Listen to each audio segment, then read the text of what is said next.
Madame la vice-présidente, Monsieur le ministre, je sais que vous partagez le principe selon lequel toute décision politique comportant des mesures budgétaires doivent être honorées par des paiements.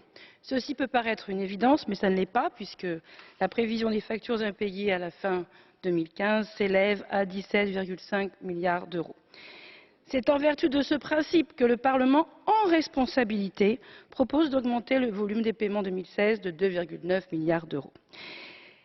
Si nous saluons la responsabilité de la Commission dans sa seconde lettre rectificative, nous ne pouvons ni nous en contenter, ni accepter les coupes budgétaires incessantes du Conseil, comme les 450 millions d'euros d'aide extérieure, pourtant au cœur de la question migratoire.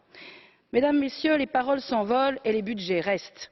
Alors, si nous voulons faire face aux grands enjeux, l'accueil des migrants, le chômage des jeunes, la relance par l'investissement, le budget doit suivre, d'abord en utilisant toutes les marges de flexibilité existantes, mais, Monsieur le Ministre, il est surtout temps de trouver une alternative à ces redéploiements systématiques qui courent d'une priorité à l'autre au gré des urgences, déshabillant Pierre pour habiller Paul, et aujourd'hui, le budget de la recherche est en péril.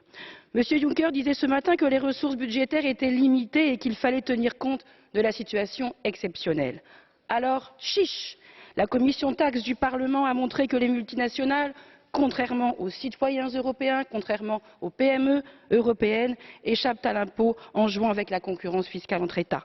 Alors, chiche! Osons les ressources propres, en commençant par ce potentiel d'un impôt sur les multinationales à l'échelle européenne. Ainsi, nous n'ajouterions pas de crise budgétaire aux autres crises européennes. Merci.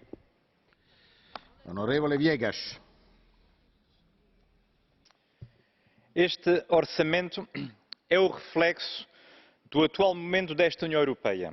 Projeto que está encalhado num mar de incerteza e da falta de confiança mútua e que retrai os países a contribuir para o seu orçamento.